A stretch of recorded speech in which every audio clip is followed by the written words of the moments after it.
Assalamualaikum warahmatullahi wabarakatuh. Alhamdulillahilladzi hadana li hadza wa ma kunna linahtadiya laula an hadanallah. Asyhadu an la ilaha illallah wahdahu la syarikalah wa asyhadu anna Muhammadan abduhu wa rasuluh. Allahumma salli wa sallim wa barik ala hadzal nabiyil karim wa ala alihi wa sahbihi wa man tabi'ahum bi ihsanin ila yaumiddin. فنوينا التعلم والتعليم والنفع والانتفاع والإفادة والاستفادة والحث على التمسك بكتاب الله تعالى وبسنة نبيه صلى الله عليه وسلم والدعاء إلى الهدى والدلالة على الخير ابتغاء مرضات الله وصوابه وقربه. اللهم علمنا ما ينفعنا وانفعنا بما علمتنا وزدنا علما. Para masyayikh yang dimuliakan Allah, puji syukur kehadirat Allah Subhanahu wa taala, salawat dan salam mudah-mudahan senantiasa tercurah untuk Nabi Muhammad sallallahu alaihi wasallam. Mudah-mudahan dilimpahkan pula untuk keluarga dan para sahabat beliau serta kepada siapapun yang telah menyampaikan ajaran beliau kepada kita. Mudah-mudahan kita, keluarga kita, anak cucu kita semuanya tetap berpegang teguh kepada apa yang telah dibawa oleh Nabi Muhammad sallallahu alaihi wasallam, sehingga nanti di akhirat kita bisa dibangkitkan bersama-sama dalam barisan beliau dan mendapatkan syafaat dari beliau. Pada pertemuan sebelumnya kita sudah membahas tentang bagaimana kita membagi waktu sehari-hari. Ya, kita isi waktu kita dengan ketaatan agar setan tidak isi waktu-waktu tersebut, agar setan tidak mengajak kita untuk mengisi waktu-waktu tadi dengan kemaksiatan. Ya.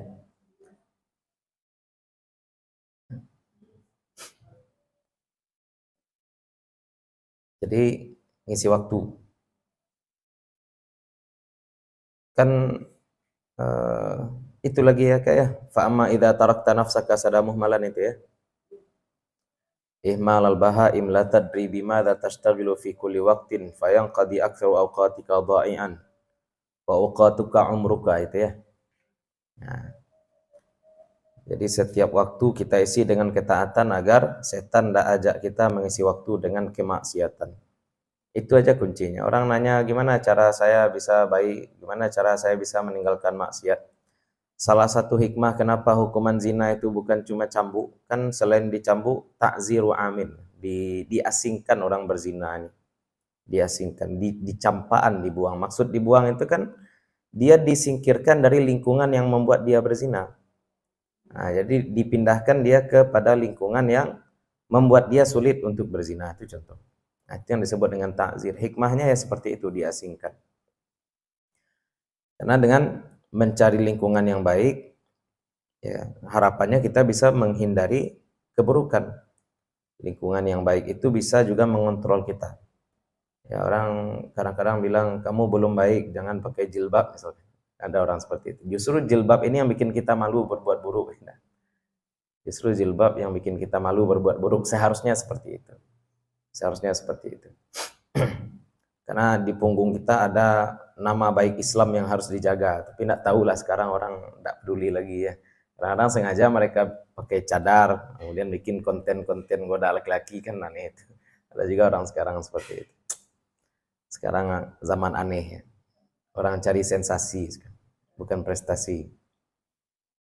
Karena negara juga sepertinya mengapresiasi orang-orang cari sensasi. Aneh. Oke lah. Jadi fa amma idza tarakta nafsaka, itu sudah kita baca kemarin. Fa amma idza tarakta nafsaka. Ada dapat? Ya, qala al-musannif rahimahullahu taala wa nafa'ana bi ulumihi wa bi ulumi masyayikhina fid dharain amin.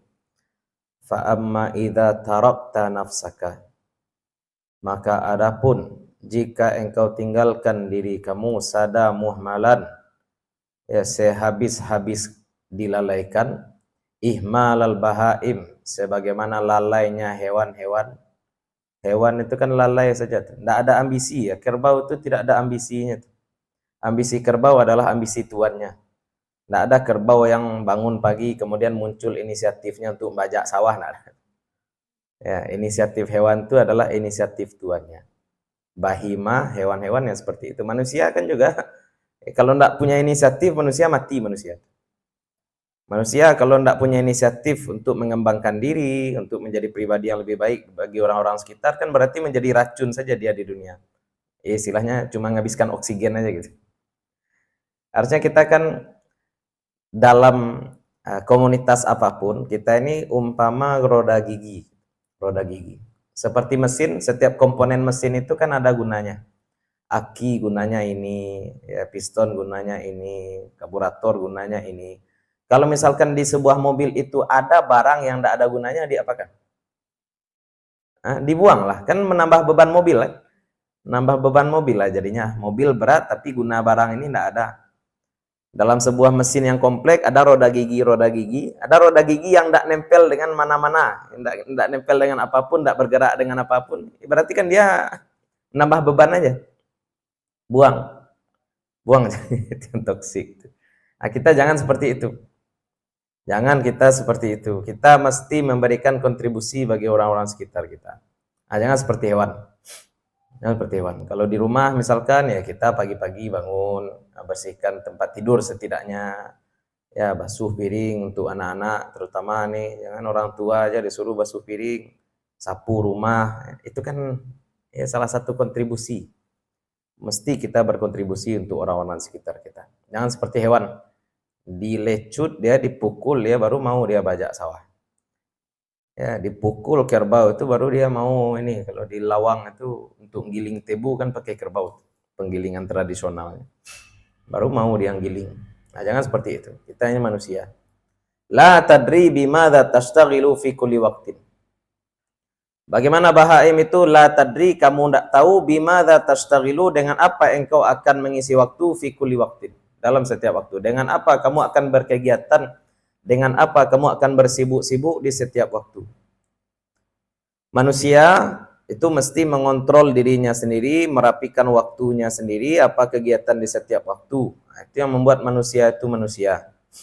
Fayang qadi aktsaru awqati qadaian. Kalau tidak kita atur sedemikian rupa waktu kita itu bagaimana? Yang qadi, maka habis aktsaru awqatika, kebanyakan waktu engkau dhai'an, sia-sia. Banyak waktu kita sia-sia. Yang saya ceritakan kemarin ya, kalau nonton bola misalkan. Nonton bola 1,5 jam, 90 menit. 90 menit. Itu bisa totalnya 2 jam tuh. Ditambah dengan komentator ini bola, tambah dengan iklan, waktu istirahat antara babak 1 dan babak 2, itu bisa 2 jam nonton bola. Kalau kita pikir-pikir, andai kita pakai waktu 2 jam itu untuk baca buku, sudah berapa halaman? Itu contoh. Sudah berapa ilmu baru yang kita dapatkan. Kalau misalkan kita mempelajari bahasa baru, sudah berapa kosakata yang kita dapatkan dalam 2 jam. Itu salah satu cara kita menghargai waktu. Cara menghargai waktu ya seperti itu. Ada waktu leha-leha, ada. Ada waktu santai, ada. Bahkan saya tadi malam misalkan ngaji ke Batu Sangkar. Di perjalanan itu sekitar 1,5 jam. Di jalan itu saya masih bisa dengar ceramah Syekh Al-Buti 2 video gitu. 2 video. Kenapa ya? Kita bawa mobil, kita lewat hutan juga gitu kan. Kan hutan lewat sialang, yang gunung yang sepi itu kan. Pulangnya tengah malam lagi jam 11, sendirian pula. Ya, kalau dengar ceramah kan segan pula antu ganggu. Pindah ya, insyaallah. Ya maksudnya kita isi waktu dengan sesuatu yang bermanfaat. Kita yang isi waktu.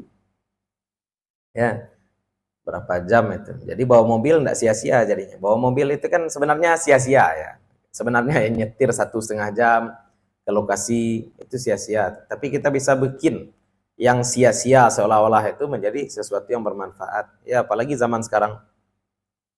Apalagi zaman sekarang. Terus, wa auqatuka umruka, dan waktumu adalah umurmu. Wa umruka ra'su malika, dan umurmu itu adalah modalmu. Setiap kita diberikan oleh Allah Subhanahu wa taala satu hari ini modal satu hari. Modal kita satu hari ini, hari Selasa ini adalah 24 jam. Setiap kita punya modal yang sama. Nah, sekarang dari 24 jam itu, dari modal 24 jam itu, ada orang yang bisa baca Quran 1 juz. Ada pula orang yang cuma bisa baca Quran setengah juz. Ini contoh. Berarti yang cuma baca Quran setengah juz dibandingkan orang yang bisa membaca Al-Quran 1 juz sudah rugi. Kecuali dia juga mencari laba yang lain. Nah, walaupun dia cuma baca Quran setengah juz misalkan, akan tetapi dia satu hari ini mempelajari ilmu baru misalkan. Ya, dia mempelajari ilmu baru, ilmu apa? Pokoknya ilmu yang bermanfaat bagi dirinya, misalkan ilmu fikih. Atau dia mempelajari ulama-ulama terdahulu, sirah, manaqib misalkan, tabaqat Syafi'i misalkan dia baca, ya, atau kisah-kisah orang-orang saleh, kisah-kisah para nabi di dalam Al-Quran. Itu kan walaupun kisah, walaupun itu ringan, enak dibaca, tapi itu juga adalah kegiatan yang bermanfaat. Ya, sehingga dia bisa mengkompensasi orang yang 1 juz tadi baca Quran, saya setengah juz, tapi kelebihan saya di sini. Boleh jadi seperti itu. Ya, modal kita sama-sama 24 jam. Ada orang yang 24 jam habis main game online misalkan. Dari pagi misalkan main judi online, dia pagi-pagi dia punya waktu 24 jam hari itu. Ditambah dengan duit 200.000. Gara-gara main game online 24 jamnya hilang, duit 200.000-nya juga hilang. Itu namanya rugi itu. Rugi namanya. Makanya celaka sebenarnya. Orang bertambah umurnya tapi tidak bertambah kepandaiannya, itu orang celaka. Ya, orang rugi kan, orang rugi. Orang yang umurnya bertambah, kepandaiannya tidak bertambah, itu orang rugi. Tapi kalau orang umurnya bertambah, kepandaiannya berkurang, itu celaka. Atau kita sering sampaikan pada anak-anak murid di sekolah. Kalau misalkan setelah liburan 2 minggu, hafalan Quran mereka misalkan, hafalan Quran mereka tetap tidak bertambah, tidak berkurang, maka mereka sudah rugi. Mentang-mentang libur kan mereka malas nambah hafalan Quran. Itu namanya rugi. Tapi kalau gara-gara libur 2 minggu hilang hafalan 2 juz, itu sangat-sangat mungkin hafalan itu mesti dijaga dengan murajaah. Maka berarti anak-anak itu sudah celaka. Makanya jangan sampai jadi orang celaka. Rugi aja kita tidak mau, apalagi celaka. Wa alaihi tijaratuka, dan atas hartamu itu, ya, raksumal, modalmu itu, modal kita tadi kan umur kita. Tijaratuka, engkau melakukan niaga. Engkau melakukan niaga. Anggap sekarang paket internet, ya, kita beli paket internet untuk HP itu 24 giga dalam 30 hari. Sudah hari ke-29, ternyata paket internet yang baru kita pakai cuma 4 giga, berarti sisa 20 giga. Ya, kita beli paket internet 24 giga, 30 hari. Sekarang sudah hari ke-29, tinggal 1 hari lagi kita bisa memanfaatkan internet. Ternyata kita baru pakai cuma 4 giga, rugilah. Terbuang tuh 20 giga. Nah, sama dengan ini. 24 jam hari kita, itu modal kita cuma manfaatkan 4 jam doang untuk belajar. Rugilah. Nah, pikirkan, anggap ini umur kita ini, waktu kita ini sebagai modal. Maka kalau kita tidur misalkan, kalaupun kita tidur siang, ataupun kita makan, ataupun kita leha-leha sedikit nonton misalkan, baca buku cerita misalkan, niatkan itu agar nanti saya semangat untuk sholat, nanti saya semangat untuk tahajud. Nah, seperti itu. Wabihi usuluka ila na'imi daril abadi, dan dengan umurmu itulah engkau sampai kepada kenikmatan kampung yang abadi, fi jiwarillahi ta'ala, di sisi Allah subhanahu wa ta'ala. Ya, modal kita sama, kita pakai modal itu untuk mencapai kebahagiaan di akhirat. Fakullu nafsin min anfasika jauharatun, maka setiap nafas dari nafas-nafasmu itu adalah jauharah, berharga.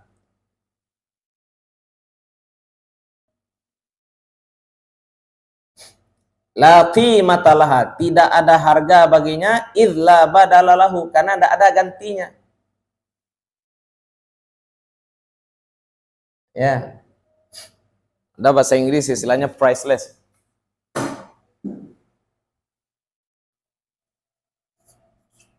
Priceless. Apa artinya priceless? Price, harga, less, tidak ada. Tidak ada harga itu maksudnya apa? Maksudnya tidak ternilai harganya. Itu maksudnya. Ini laki matalahan, tidak ada harganya, itu maksudnya apa? Karena tidak bisa dihargai. Kamu tidak bernilai, berbeda maknanya dengan kamu tak ternilai. Kamu tidak bernilai dengan kamu tak ternilai. Ya, kamu tak bernilai berarti sampah. Kamu sampah. Jadi, kamu tak ternilai berarti tidak bisa dihargai, tidak bisa dinilai dengan materi seperti itu. Nafas seperti itu. Setiap nafas itu tidak ada gantinya. La badalalahu. Fa idza fata fala audalahu. Apabila luput satu nafas, fala audalahu, tidak ada kembalinya. 1 detik berlalu, tidak bisa kita kembalikan 1 detik. Ya, setiap kita punya modal 1 hari ini misalkan, setiap murid juga, murid lah di sekolah, sama-sama bayar sekian untuk sekolah mereka, kemudian sama-sama diberikan waktu belajar dari pagi jam 7:30 anggap sampai jam 3, sama-sama mereka itu semua. Tapi ada yang memanfaatkan waktunya di sekolah, ada yang tidak memanfaatkan waktunya di sekolah secara maksimal. Yang bahaya ya itulah, rugilah. Orang tua sama-sama bayar, sama-sama duduk dengan guru, tapi yang satu nangkap konsentrasi, yang satu tidak nangkap pelajaran, rugilah dia. Terus, fala takun kal hamqal maghrurin alladhi yafrahuna fi kulli yaumin bi ziyadati amwalihim ma'a nuqsani a'marihim. Fala takun kal hamqa, maka jangan engkau menjadi seperti orang bodoh, al-maghrurin, yang tertipu, alladzina yafrahuna, mereka yang berbahagia, fi kulli yaumin, pada setiap hari. Dengan apa mereka bahagia? Bi ziyadati amwalihim, dengan bertambahnya harta mereka, ma'a nuqsani a'marihim, bersama berkurang umur mereka. Harta kita kurang misalkan, bisa tambah, bisa gampang dikembalikan. Ya, harta kita lepas, bisa kita kembalikan. Tapi kalau nafas kita lepas, waktu kita lepas, tidak bisa dikembalikan. Ya, kita kan ingin punya harta banyak agar bisa menikmati harta. Bagaimana kita mau menikmati harta kalau umur kita semakin berkurang? Ya, umur semakin berkurang. Walaupun harta semakin banyak, umur semakin berkurang. Mudah dicari duit agar ketika tua nanti bisa menikmati hidup. Nyata pas tua tidak kuat lagi menikmati hidup. Saat tua tidak bisa lagi menikmati hidup. Pas muda dia, saya makan ikan asin aja lah tiap hari. Nanti kalau udah banyak duit baru makan daging tiap hari. Nyata pas sudah banyak duit dia udah tua, makan daging sedikit sakit ini. Sakit kedua enak. Makan daging yang sakit kedua. Bangkit asam urat. Nikmati hidup. Kalau untuk dunia jangan pelit-pelit ya. Wa mimma razaqnahum yunfiqun. Yang dimaksud dengan ayat itu apa? Yunfiqun itu bukan cuma zakat, bukan cuma sedekah. Yunfiqun itu kan artinya duit keluar kepada yang halal. Infak itu umum ya, nafkah itu infak, zakat itu infak. Membelanjakan harta kepada sesuatu yang halal itu juga infak. Ya, jangan terlalu pelit dengan diri sendiri. Terus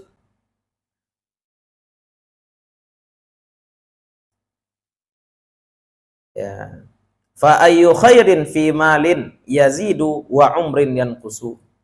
Maka apa kebaikan ketika harta bertambah tapi umur berkurang? Harta bertambah, umur berkurang. Wala tafrah illa bi ziyadati ilmin au amalin salihin. Dan janganlah engkau berbahagia kecuali dengan bertambahnya ilmu atau amal soleh. Fa innahuma rafiqaka yashabanika fil qabri haitsu yatakhallafu anka ahluka wa maluka wa waladuka wa asdiqauka. Maka sesungguhnya keduanya, ilmu dan amal soleh itu rafiqaka, duanya kawan engkau, yang akan menemani engkau, yashabanika, menemani engkau fil qabri, di dalam kubur, haitsu yatakhallafu anka, ketika meninggalkan dari engkau. Siapa yang meninggalkan kita? ahluka, keluarga engkau sudah pulang, maluka, harta engkau sudah pulang, capek-capek kerja, beli mobil BMW, pas kita mati BMW itu dibawa pulang. Ya, pulang ya. Dibawa oleh anak, dibawa oleh istri. Dibawa oleh istri dengan suami barunya. Itu cerita lucu ya. Ada orang cari duit banyak-banyak, tapi pelit, tidak mau dia pakai duit itu, tiba-tiba mati. Kemudian duitnya dipakai oleh istrinya atau dipakai oleh suaminya untuk nikah lagi. Gitu. Dia tidak sempat nikmati uang. Ya. Kalau ilmu, amal itu akan menemani kita nanti dalam kubur. Yang lain biarlah, relakan aja lah. Harta itu ya berlalu, dipakai pula nanti oleh orang lain. Wa waladuka, anakmu juga pulang. Pulang anak. Wa asdiqauka, kawan-kawanmu juga pulang. Ini juga sebenarnya ada ininya ya, ada apa istilahnya? Ada prioritas ya, ada prioritas. Orang-orang sekarang kan anak-anak muda lah kalau berteman itu seolah-olah best friend forever. Nah, best friend forever itu walaupun kita pasti ada juga punya sahabat, tapi tetap harus kita tahu bahwasanya hubungan persaudaraan jangan mati ya. Kawannya misalkan ulang tahun nih, dibuat dikasih hadiah. Tapi adik kandungnya ulang tahun diam-diam aja dia. Jangan seperti itu. Contohnya tuh, berbuat baik kita pada idkhalus surur ya enggak.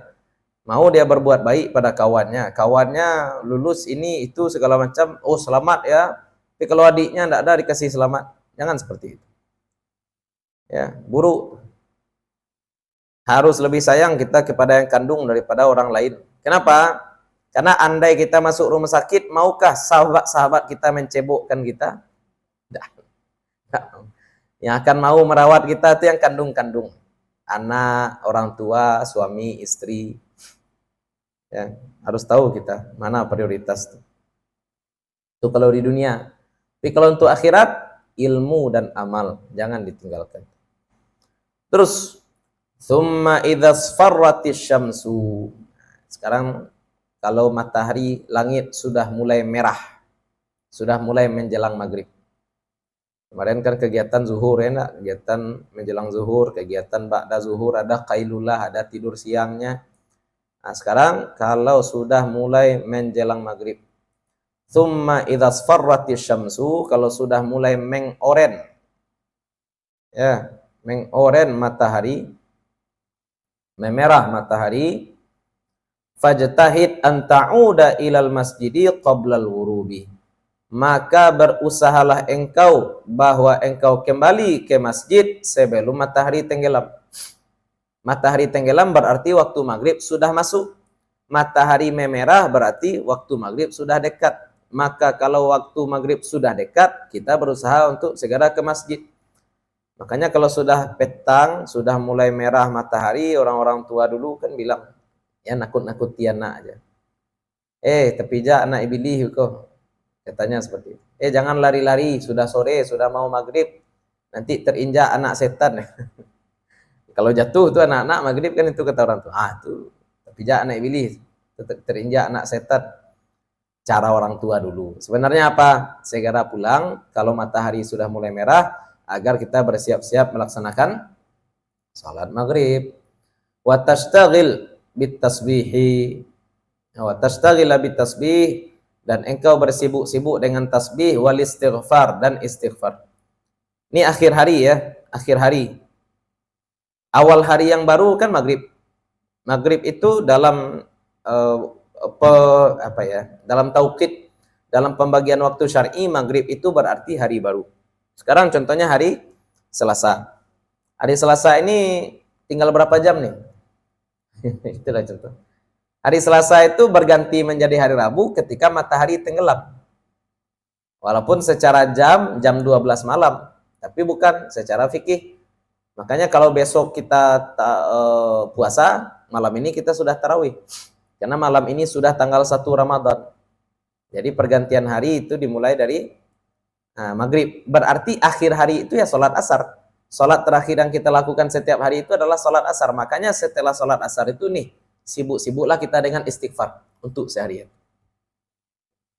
Fa inna fasla hadzal waqti fa inna fadla hadzal waqti ka fadli ma qabla tulu.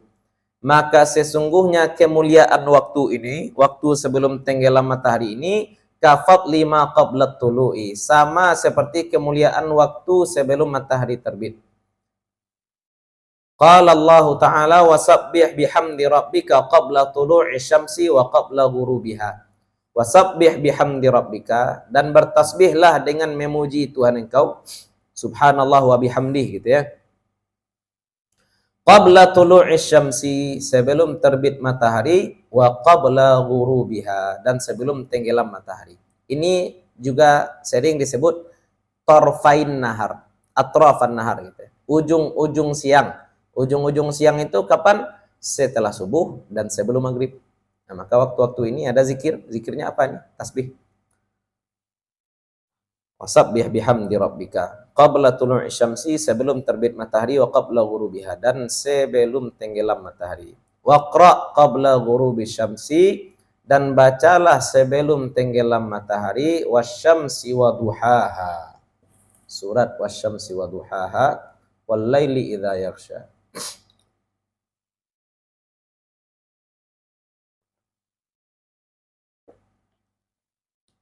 Wal mu'awwidhataini, dan dua surat mu'awwidhah, qul a'udzu birabbil falaq dan qul a'udzu birabbin nas. Walitaghruba 'alaika syamsu wa anta fil istighfar, dan hendaklah matahari tenggelam atas engkau, hendaklah matahari tenggelam atas engkau, wa anta fil istighfar, dan engkau sedang beristighfar. Fa idza sami'tal adzana, maka jika engkau dengar azan, fa ajibhu, maka jawablah azan itu.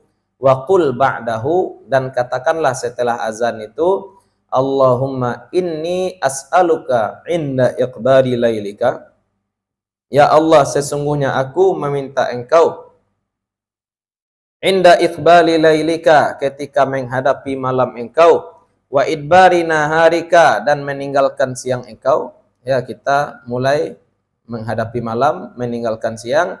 Wa huduri salatika, dan hadir waktu salat engkau. Wa aswati du'atika,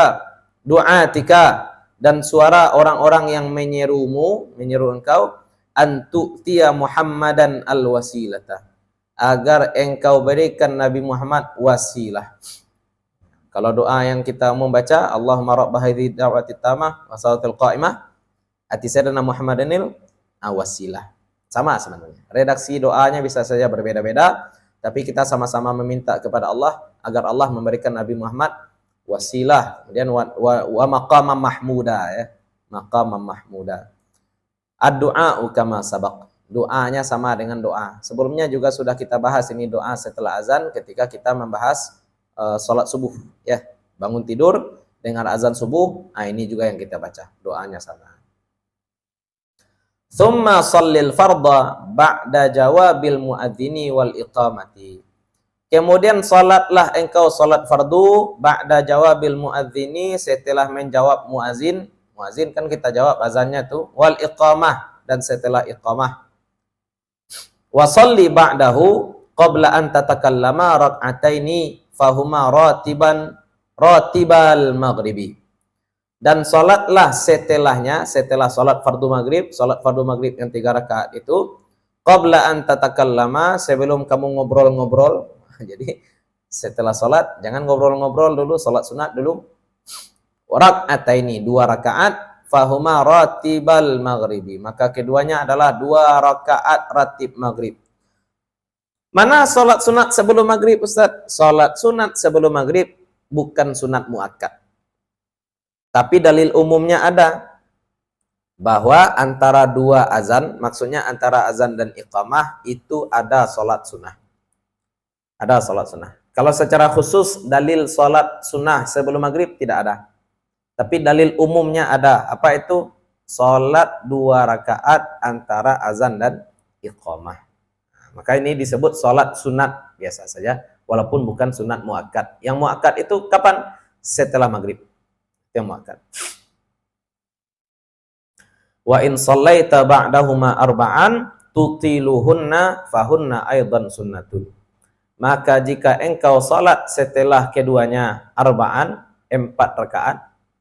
Setelah salat sunat ratib maghrib kita 2 rakaat, salat pula kita setelahnya 4 rakaat dengan ayat yang panjang. Tutiluhunna. Ya, engkau panjangkan bacaannya dalam 4 rakaat itu, fahunna aidan sunnah. Itu juga sunnah.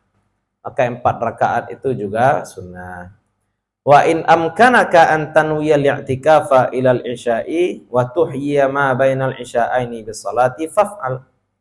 Wa in amkanaka, kalau memungkinkan engkau an tanwiya al-i'tikaf, berniatlah engkau i'tikaf. Kalau bisa setelah maghrib itu niatlah i'tikaf.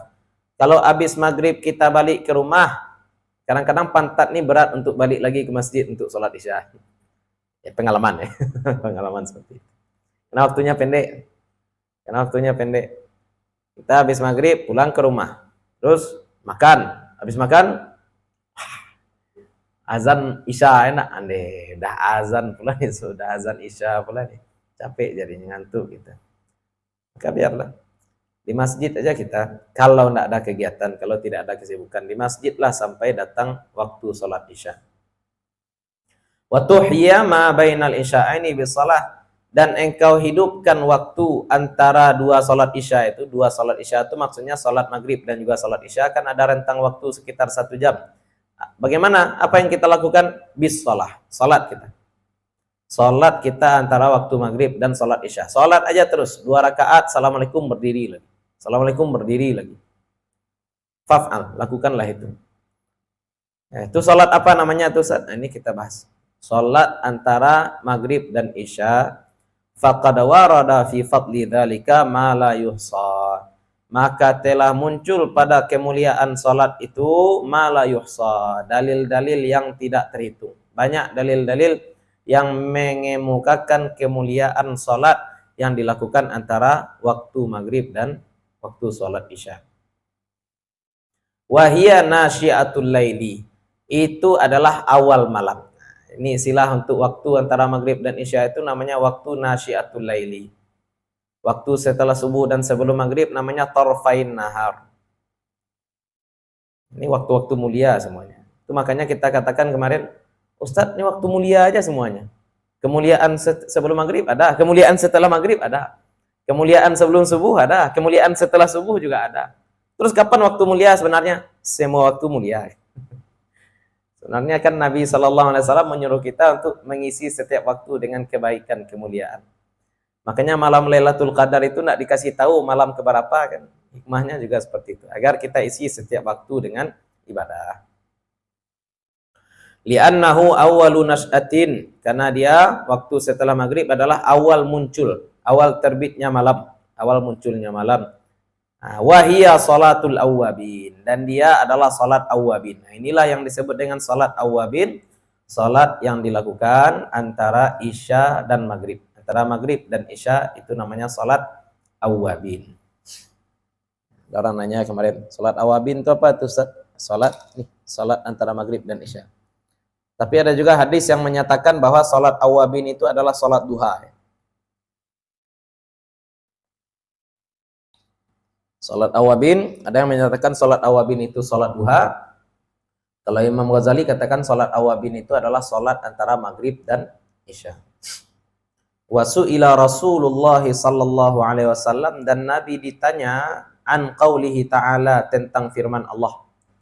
Jadi orang kalau mau nanya tafsir, nanyanya kepada siapa? Ya nanyanya kepada Nabi sallallahu alaihi wasallam. Firman Allah yang mana ditanya kepada Nabi? Nih surat As-Sajdah. Tatajafa junubuhum 'anil madaji'i. Menjauh bagian samping tubuh mereka dari tempat tidur. Maksudnya mereka menjauhi tempat tidur. Tatajafa junubuhum 'anil madaji'i.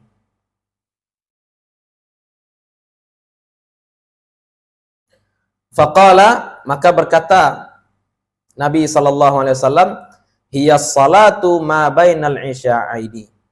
Maksudnya mereka meninggalkan tempat tidur mereka, mereka akan melaksanakan salat. Salat yang mana tuh? Salat antara maghrib dan isya. Fa innaha tudhibu bimulaghatin nahari. Maka sesungguhnya salat antara maghrib dan isya itu tudhibu menghilangkan bimulaghatin nahari dengan kelalaian-kelalaian di siang hari, wa tudhibu akhirahu wa tuhadzibu akhirahu. Dan juga merapikan akhirnya, yang menyemangatkan, membaguskan akhirnya, akhir siang. Wal mulaghatu jam'u mulghatin. Ya, jamak dari mulghah. Mulghah itu kesia-siaan. Fahiya minal lagwi, dan dia adalah dari lagu. Lagu itu kesia-siaan. Udah masuk waktu asar ya? Waktu asar cepat. Nggak dengar azan, biasanya terdengar azan. Lah sampai situlah dulu ya.